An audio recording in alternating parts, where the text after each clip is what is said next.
Glory to the Almighty God, the Holy Triune God, forever and ever. Amen.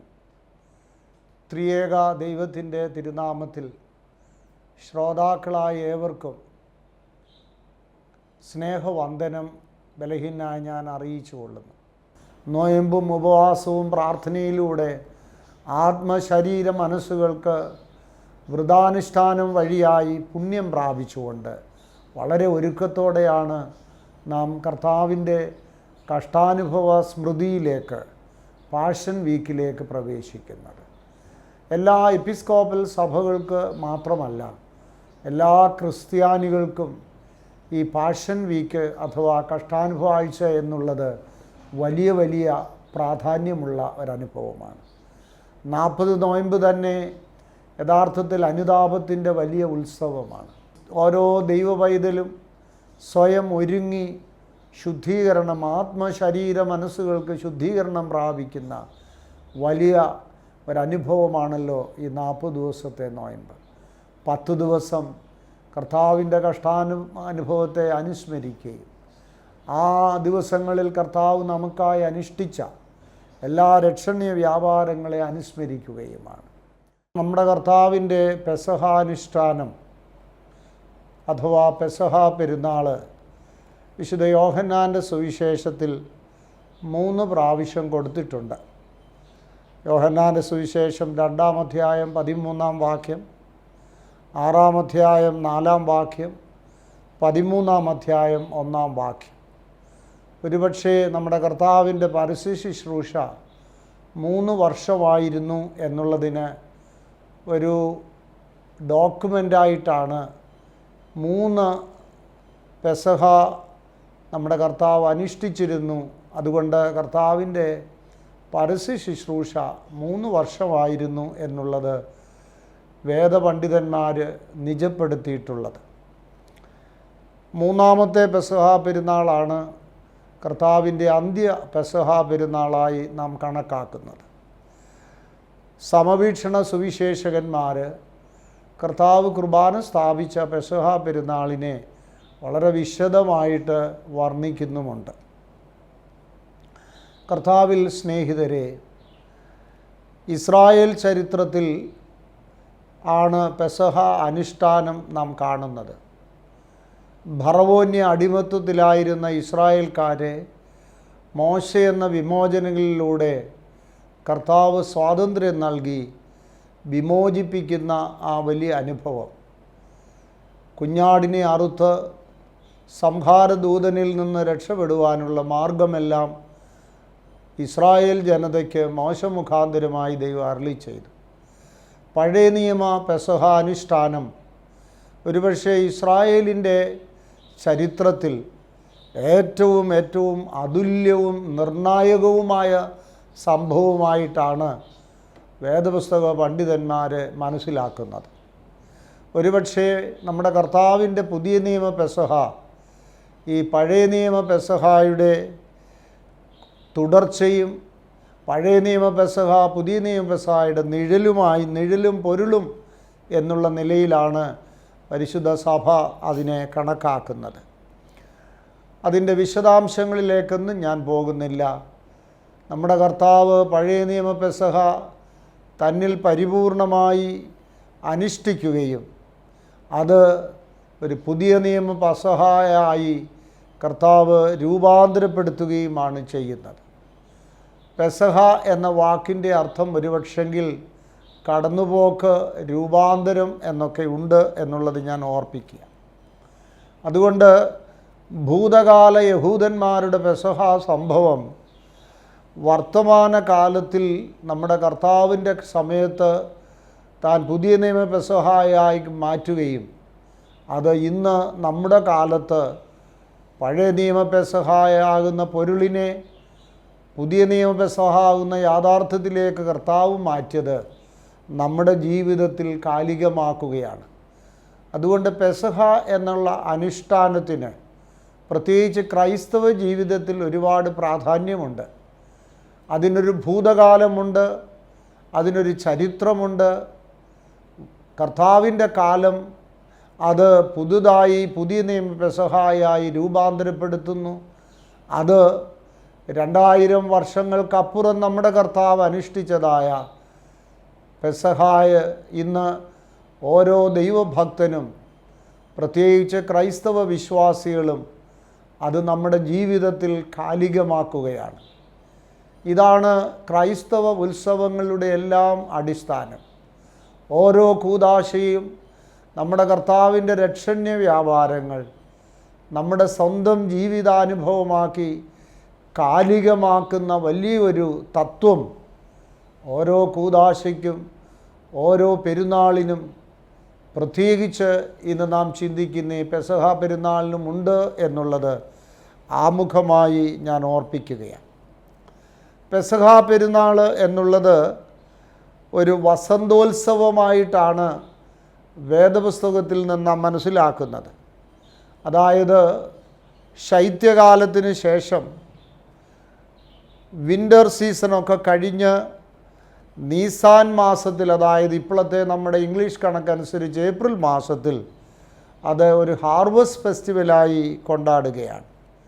അതുകൊണ്ട് പെസഹ പെരുന്നാളിനെ ഒരുപക്ഷെ വസന്തോത്സവമായിട്ടോ harvest പെരുന്നാളായിട്ടോ ഒക്കെ വിശദീകരിക്കുന്നുണ്ട്. ഇത് യഥാർത്ഥത്തിൽ ഒരു ഗാർഹിക ഉത്സവമായിരുന്നു എന്ന് പറഞ്ഞാൽ ഏതാണ്ട് ശരിയാണ്. കാരണം ഒരു സ്ഥലത്ത് എല്ലാവരും കൂടി ഒരുമിച്ച് കൊണ്ടാടുന്ന ഒരനുഭവമായിരുന്നില്ല യഹൂദന്മാരെ സംബന്ധിച്ചിടത്തോളം. ഓരോ കുടുംബത്തിലും കുടുംബനാഥൻ്റെ നേതൃത്വത്തിൽ പെസഹ കുഞ്ഞാടിനെ അറുത്ത് പുളിപ്പില്ലാത്ത അപ്പമുണ്ടാക്കി വിമോചനത്തിൻ്റെ പെരുന്നാൾ കൊണ്ടാടുന്ന ഒരനുഭവം. അതുകൊണ്ട് ഇതൊരു ഗാർഹിക ഉത്സവമായി ആണ് യഹൂദന്മാരുടെ ഇടയിൽ നിലവിലിരുന്നത്. എന്നാൽ നമ്മുടെ കർത്താവിൻ്റെ കാലത്ത് ആ ഗാർഹിക ഉത്സവത്തിന് ഒരു പുതിയ മാനം കർത്താവ് കൊണ്ടുവന്നു. കർത്താവും ശ്ലീഹന്മാരും വിരിച്ചൊരുക്കിയതായ മർക്കോസിൻ്റെ മാളികയിൽ ഒരുപക്ഷെ ഗാർഹികമെന്ന് തോന്നിയേക്കാമെങ്കിലും അത് മാനവജാതിയുടെ രക്ഷയ്ക്ക് വേണ്ടി വിടുതലിൻ്റെ, വിമോചനത്തിൻ്റെ, കുർബാനാനുഷ്ഠാനത്തിൻ്റെ, കുർബാനയുടെ സമാരംഭത്തിൻ്റെ ഒരു വലിയ ഉത്സവമാക്കി കർത്താവ് രൂപാന്തരപ്പെടുത്തുകയായിരുന്നു. അതുകൊണ്ട് ഒരളവിൽ പറഞ്ഞാൽ യഹൂദന്മാരുടെ കാലത്ത് ഗാർഹിക ഉത്സവമായി ആരംഭിച്ചത് പുതിയ നിയമകാലത്തിലേക്ക് വരുമ്പോൾ അത് സഭാതലത്തിൽ, ഇടവക തലത്തിൽ എല്ലാവരും ചേർന്ന് കൊണ്ടാടുന്ന വിമോചനത്തിൻ്റെ ഒരു ഉത്സവമായി മാറുകയാണ്. പെസഹായുടെ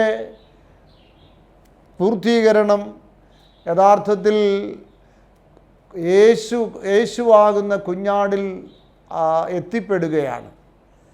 ഇത് വിമോചനത്തിൻ്റെ ഒരു പെരുന്നാളാണ്. പെസഹ എന്ന് പറയുമ്പോൾ it is a festival of freedom, a festival of liberation.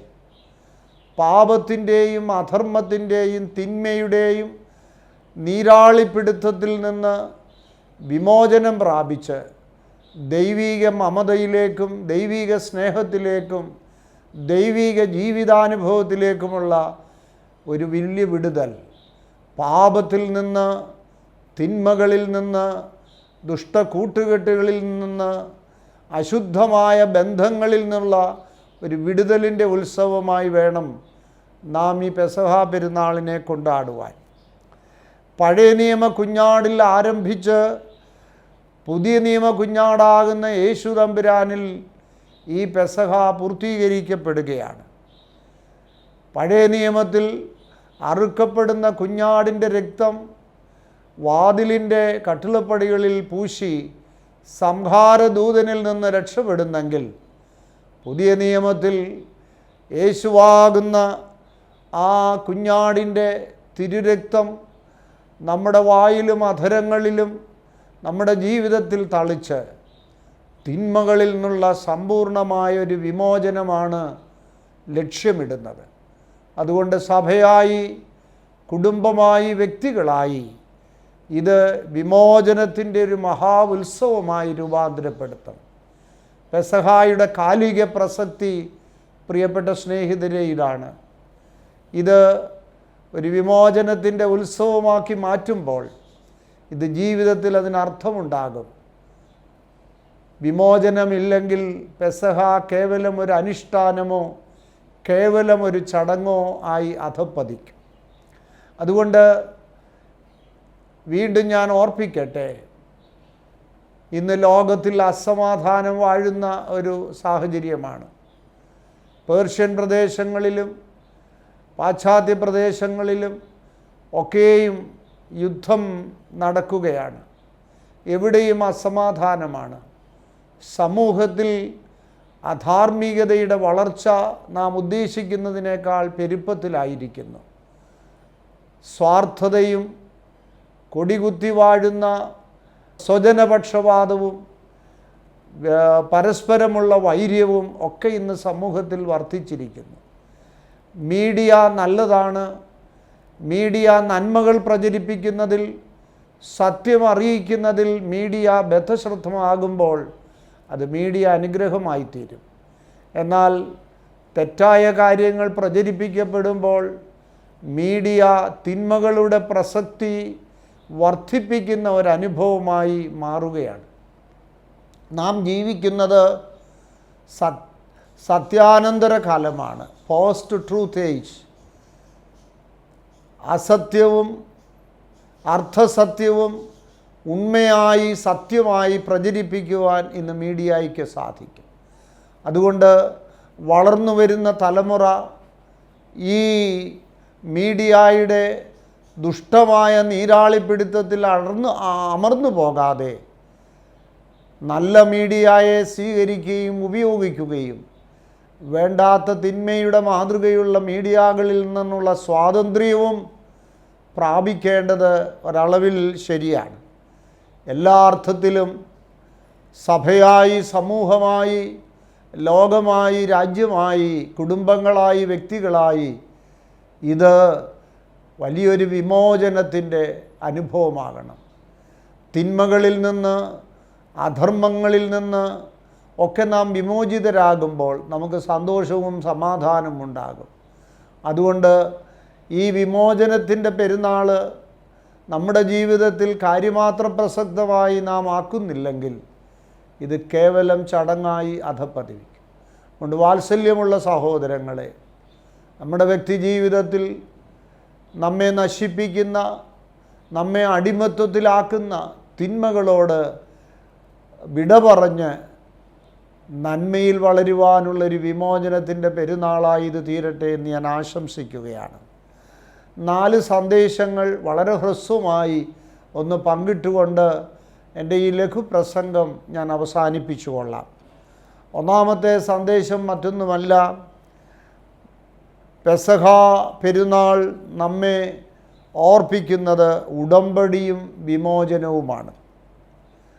ഈ ഉടമ്പടിയും വിമോചനവും പരസ്പര പൂരിതമാണ്. ദൈവവും മനുഷ്യനും സൃഷ്ടിക്രമങ്ങളും എല്ലാവരും ചേർന്ന ഒരു വലിയ ഉടമ്പടിയുണ്ട്. അത് പുതിയ നിയമത്തിലും പഴയ നിയമത്തിലും ഉടമ്പടിയുടെ അനുഭവം ദൈവവും മനുഷ്യനുമായും, മനുഷ്യനും ദൈവവുമായും, മനുഷ്യനും സൃഷ്ടിക്രമങ്ങളുമായുമുള്ള വലിയ ഒരു ഉടമ്പടിയുടെ അനുഭവമുണ്ട്. തീർച്ചയായും പുതിയ നിയമത്തിൽ കർത്താവിൻ്റെ തിരുശരീര രക്തങ്ങളാകുന്ന ആ ഉടമ്പടിയിലൂടെ, പുതിയ നിയമ ഉടമ്പടിയിലൂടെ ഞാൻ നിങ്ങൾക്കായി ഒരു പുതിയ ഉടമ്പടി സ്ഥാപിക്കുന്നു. അത് സ്നേഹത്തിൻ്റെ, ത്യാഗത്തിൻ്റെ, പരസ്പരം ശുശ്രൂഷിക്കുന്നതിൻ്റെ, പരസ്പരം ബഹുമാനിക്കുന്നതിൻ്റെ, അപരൻ്റെ കാലുകൾ കഴുകുന്ന ഒരു പുതിയ ഉടമ്പടി കർത്താവ് സ്ഥാപിക്കുകയാണ്. ഈ ഉടമ്പടിയിലൂടെ അതോടൊപ്പം അരുമനാഥനായ ക്രിസ്തുവിൻ്റെ തിരുശരീര രക്തങ്ങൾ നമ്മുടെ വിമോചനത്തിൻ്റെ ഉടമ്പടിയായി, അതിൻ്റെ ഏറ്റവും അടിസ്ഥാനപരമായ ശക്തിയായി കർത്താവിൻ്റെ തിരുശരീര രക്തങ്ങൾ നമുക്ക് നൽകുകയാണ്. അതുകൊണ്ട് പെസഹ പെരുന്നാൾ നമ്മെ ഓർപ്പിക്കുന്ന വലിയ സന്ദേശം ഇത് വിമോചനത്തിൻ്റെ ഉടമ്പടിയുടെ ഒരനുഭവമാണ് എന്നുള്ളതാണ്. ഇത് നമ്മുടെ ജീവിതത്തിൽ കാലിക പ്രസക്തിയുള്ളതായി തീരുമ്പോഴാണ് പെസഹായിക്ക് അർത്ഥവും വ്യാപ്തിയും ഉണ്ടാകുന്നത്. വ്യക്തിപരവും അല്ലാതെയുമുള്ള വിമോചനം നമുക്കുണ്ടാകണം. നാം ഒന്ന് ആലോചിച്ച് നോക്കിയാൽ ത്രിവിധമായ അടിമത്വത്തിൽ നാം ഒക്കെ ആണ്ടുപോയിരിക്കുകയാണ്. ലൗകിക മ്ലേച്ഛത, ലൗകിക തിന്മകൾ, ജഡത്തിന് നാം അടിമകളാണ്, പിശാചിന് അടിമകളാണ്. അതുകൊണ്ട് സാധാരണ പറയാറുണ്ട്, ഓരോ വ്യക്തിയും ത്രിവിധമായ അടിമത്വത്തിലാണ്. ഈ അടിമത്വത്തിൽ നിന്ന് ധൈര്യമായി പുറത്തു വരുവാനും ക്രിസ്തുവിൻ്റെ ശരീരരക്തങ്ങളാകുന്ന പുതിയ നിയമ ഉടമ്പടിയിലൂടെ സ്വാതന്ത്ര്യത്തിൻ്റെ മക്കളായി തീരുവാനും ദൈവം നമ്മെ വിളിക്കുകയാണ്. അതുകൊണ്ടാണ് പരിശുദ്ധനായ പൗലോസ്ലീഹ അദ്ദേഹത്തിൻ്റെ ലേഖനത്തിൽ പറയുന്നത്, നിങ്ങളെ അടിമകളായിരിക്കാനല്ല, ക്രിസ്തുവിലുള്ള സ്വാതന്ത്ര്യത്തിലേക്കാണ് ദൈവം നിങ്ങളെ വിളിച്ചിരിക്കുന്നത്. പ്രിയപ്പെട്ടവരെ, പെസഹ പെരുന്നാൾ നമ്മിൽ ഉദ്ദീപിപ്പിക്കുന്ന രണ്ടാമത്തെ വലിയ സന്ദേശം കടന്നുപോക്കും രൂപാന്തരീകരണവുമാണ്. രക്തം യഹൂദന്മാരുടെ സമയത്ത് കുഞ്ഞാടിനെ അറുത്ത് കുഞ്ഞാടിൻ്റെ രക്തം അവരുടെ വീടുകളുടെ കട്ടിളപ്പടികളിൽ തളിക്കുമായിരുന്നു. അശുദ്ധിയുടെ പൈശാചിക ശക്തികളുടെ ആക്രമണം ഉണ്ടാകാതെ സംരക്ഷിക്കപ്പെടുവാൻ ഈ രക്തം തളിപ്പ് യഹൂദന്മാർക്ക് നിയമമായി കർത്താവ് പഴയ നിയമത്തിൽ യഹോവ നൽകുന്നുണ്ട്. പുതിയ നിയമം നമ്മുടെ കർത്താവിൻ്റെ തിരുശരീര രക്തമാകുന്ന ആ വലിയ അഭിഷേകമാണ് നമുക്ക് പ്രദാനം ചെയ്യുന്നത്. നമ്മുടെ കർത്താവിൻ്റെ ശരീരവും തിരുരക്തവും നാം അനുഭവിക്കുമ്പോൾ അത് നമ്മുടെ ചുണ്ടുകളിൽ മാത്രമല്ല, അന്തരാത്മാവിൽ മുഴുവൻ, നമ്മുടെ ശ്രവണേന്ദ്രിയങ്ങളിലും നമ്മുടെ കണ്ണുകളിലും നമ്മുടെ എല്ലാ 5 സെൻസ് ഓർഗനുകളിലും പാപം കടന്നു വരുന്ന വാതിലുകളാണല്ലോ നമ്മുടെ പുറമേയുള്ള ഇന്ദ്രിയങ്ങൾ.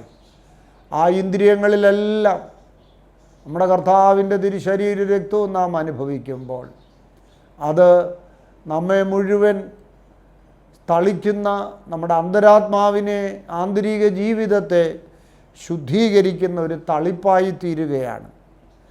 ഇതിലൂടെയാണ്, ഇത് കാണുമ്പോൾ ദുഷ്ടൻ നമ്മിൽ അടുക്കാതെ അവൻ കടന്നു പോകും. പെസഹ എന്ന വാക്കിൻ്റെ അർത്ഥം തന്നെ അങ്ങനെയാണല്ലോ, കടന്നുപോക്ക്, പാസ് ഓവർ എന്നാണല്ലോ.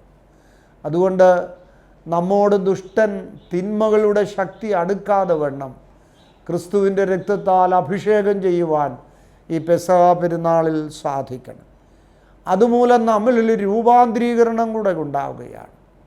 അതുകൊണ്ട് കേവലം കടന്നുപോക്കല്ല, മറിച്ച് ക്രിസ്തുവിൻ്റെ ശരീരരക്തങ്ങൾ നമ്മിൽ അഭിഷേകം ചെയ്യുമ്പോൾ, നാം അത് വിശ്വാസത്തോടെ സ്വീകരിക്കുമ്പോൾ, അനുഭവിക്കുമ്പോൾ അത് ഓണർഷിപ്പിൻ്റെ ഒരനുഭവം കൂടെയായി മാറുകയാണ്. ഒരു സാധനത്തിന്മേൽ യജമാനൻ്റെ നമ്പരോ അടയാളമോ ചാപ്പ കുത്തുമ്പോൾ ആ സാധനമാകട്ടെ, മൃഗമാവട്ടെ, എന്തുമാവട്ടെ, അത് യജമാനൻ്റെ ഓണർഷിപ്പ് കാണിക്കുന്നതാണ്. അതിന് ചാപ്പ കുത്തുക എന്നാണ് നമ്മൾ സാധാരണ പറയുന്നത്. അതുകൊണ്ട് കർത്താവിൻ്റെ തിരുശരീര രക്തങ്ങൾ നമ്മിൽ ചാപ്പ കുത്തുമ്പോൾ നാം യേശുവിൻ്റെ വകയായി തീരുകയാണ്. It shows Christ ownership on us. നമ്മുടെ മേൽ കർത്താവിൻ്റെ ഓണർഷിപ്പാണത് കാണിക്കുന്നത്. ഈ ഓണർഷിപ്പ് കാണിക്കുമ്പോൾ പിശാച് നമ്മോട് അടുക്കില്ല. അവൻ തിന്മയുടെ ശക്തികൾ നമ്മിൽ ദൂരെ മാറിപ്പോകും. ആന്തരികവും ബാഹ്യവുമായ ജീവിതത്തിൽ ഒരു വലിയ രൂപാന്തരീകരണത്തിൻ്റെ, ട്രാൻസ്ഫർമേഷൻ്റെ അനുഭവം നമ്മിലുണ്ടാകും. കർത്താവിൻ്റെ ശരീരവും രക്തവും അനുഭവിക്കുവാൻ നമുക്ക് സാധാരണ രീതിയിൽ യോഗ്യതയില്ല. എന്നാൽ ക്രിസ്തുവിലൂടെ, ക്രിസ്തുവിൻ്റെ സഭയിലൂടെ പാപമോചനത്തിൻ്റെ അനുഭവം നമ്മളിലേക്ക് വർഷിക്കുകയാണ്. അതുകൊണ്ട് നമ്മുടെ യോഗ്യത ഈ ക്രിസ്തുവിൻ്റെ രഹസ്യങ്ങൾക്ക് പങ്കാളികളാകുവാൻ നാം ഒരുങ്ങേണ്ടിയിരിക്കുന്നു. നാം അനുതാപത്തോടെ ജീവിതത്തിലെ തിന്മകളെ ഏറ്റുപറഞ്ഞ് അനുതാപത്തിലൂടെ പാപമോചനം പ്രാപിച്ച് വിശുദ്ധ കുമ്പസാരം നടത്തി നമ്മുടെ പാപങ്ങൾ ഏറ്റുപറഞ്ഞ് മോചനം പ്രാപിക്കുവാനും അതിനുവേണ്ടി ഒരുങ്ങുവാനും നമുക്ക് സാധിക്കണം. പരിശുദ്ധനായ പൗലോസ്ലീഹ കൊരിന്ത്യർ ലേഖനത്തിൽ ആ കാര്യം വളരെ വിശദമായിട്ട് പറയുന്നുണ്ട്. ഒരുക്കമില്ലാതെ കുർബാനയ്ക്ക് അടുത്തു വരുമ്പോൾ, പെസഹായുടെ തിരുശരീര രക്തങ്ങൾക്ക് അടുത്തു വരുമ്പോൾ ഒരുക്കമില്ലാതെ തീരുന്നുവെങ്കിൽ അത് നമ്മുടെ ആത്മനാശത്തിന് കാരണമായി തീരും. യഹൂദായെ ചൂണ്ടിക്കാട്ടിക്കൊണ്ടാണ് പറയുന്നത്. സ്കറിയോത്ത യഹൂദ പാപമുള്ളിൽ വെച്ചുകൊണ്ട് അവൻ കർത്താവിൻ്റെ ശരീരവും രക്തവുമാകുന്ന പുതിയ നിയമ പെസഹ അനുഭവിച്ചു. അതവനെ ഇരുട്ടിലേക്കാണ് കൊണ്ടുപോയത്.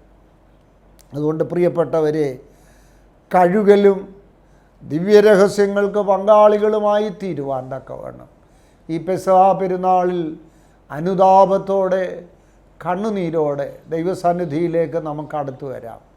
കണ്ണുനീരിൻ്റെ, അനുതാപത്തിൻ്റെ, കഴുകലിൻ്റെ, ദിവ്യരഹസ്യങ്ങൾക്ക് പങ്കാളികളാകുന്നതിൻ്റെ ഒരു അനുഭവമായി ഈ പെസഹ പെരുന്നാൾ തീരട്ടെ എന്ന് ബലഹീനനായി ഞാൻ ആശംസിക്കുന്നു, പ്രാർത്ഥിക്കുന്നു. നാലാമതൊരു കാര്യം കൂടെ പറഞ്ഞുകൊണ്ട് ബലഹീനനായ എൻ്റെ വാക്കുകൾ ഞാൻ ഉപസംഹരിക്കുകയാണ്. പെസഹ സ്മൃതിയും ക്രിസ്തുവൽക്കരണവും നമ്മളിൽ സാധ്യതമാകുകയാണ്. കർത്താവ് പെസഹ പെരുന്നാളിൽ തൻ്റെ തിരുശരീര രക്തങ്ങളെടുത്ത് വാഴ്ത്തി നുറുക്കി ശിഷ്യന്മാർക്ക് നൽകിക്കൊണ്ട് പറയുകയാണ്, ഇതെൻ്റെ ഓർമ്മയ്ക്കായിട്ട് നിങ്ങൾ നിവർത്തിപ്പീൻ. അതുകൊണ്ട് പെസഹ ആകുന്ന കുർബാനാനുഷ്ഠാനം കർത്താവ് ആരംഭമിടുമ്പോൾ അത് തൻ്റെ ഓർമ്മയ്ക്കായി ചെയ്യുവാനാണ് കൽപ്പിക്കുന്നത്. അതുകൊണ്ട് പെസഹ സ്മൃതിയുടെ അനുഭവമാണ്. സ്മൃതി എന്ന് പറയുമ്പോൾ കേവലമുള്ള ഒരു ഓർമ്മയല്ല, മനസ്സിൽ എപ്പോഴും നിറഞ്ഞു നിൽക്കുന്ന, തികട്ടി നമ്മൾ മനസ്സിലേക്ക് വരുന്ന വലിയൊരു ഓർമ്മയാണ് സ്മൃതി എന്ന് പറയുന്നത്. ഈ സ്മൃതിയാണ് ക്രിസ്തുവിൻ്റെ ദാസന്മാരും ക്രിസ്തുവിൻ്റെ മക്കളുമായി നമ്മളെ തീർക്കുന്നത്. ക്രിസ്തുവിൻ്റെ ഓർമ്മ, സ്മൃതി നമ്മളിൽ സജീവമാകുമ്പോൾ ക്രിസ്തുവൽക്കരണം, ക്രിസ്റ്റോസിസ്, തിയോസിസ്, ദൈവവൽക്കരണം നമ്മളിൽ നടക്കുകയാണ്. ഇതാണ് ആത്യന്തമായി പെസഹായുടെ സന്ദേശമെന്ന് പറയുന്നത്. ഞാൻ വാക്കുകൾ ഉപസംഹരിക്കട്ടെ. ഈ 2026 പെസഹ പെരുന്നാൾ നമുക്ക് വിമോചനത്തിൻ്റെ, കഴുകലിൻ്റെ, ദൈവാനുഭവത്തിൻ്റെ ഒക്കെ വലിയ അനുഭവമായി തീരുവാൻ, അത് വ്യക്തിതലത്തിലും ഗാർഹിക തലത്തിലും സഭാതലത്തിലും സമൂഹതലത്തിലുമായി തീരുവാൻ സർവേശ്വരനായ ദൈവം അനുഗ്രഹിക്കട്ടെ. ക്രിസ്തുവിൻ്റെ ഓർമ്മ സജീവമായി നമ്മളിൽ നിലനിൽക്കട്ടെ. ദൈവമേവരെയും ഈ പെസഹ പെരുന്നാളിൽ സമ്പൂർണ്ണമായി വാഴ്ത്തി അനുഗ്രഹിക്കട്ടെ എന്ന് പ്രാർത്ഥിച്ചുകൊണ്ട് ബലഹീനനായ ഞാൻ എൻ്റെ വാക്കുകളെ നിർത്തുന്നു. മലങ്കര ഓർത്തഡോക്സ് സുറിയാനി സഭയുടെ കൊല്ലം ഭദ്രാസന മെത്രാപ്പൊലീത്ത ഡോക്ടർ ജോസഫ് മാർ ദീവന്നാസ്യോസ്. ദൈവം ഏവരെയും സമൃദ്ധിയായി അനുഗ്രഹിക്കട്ടെ.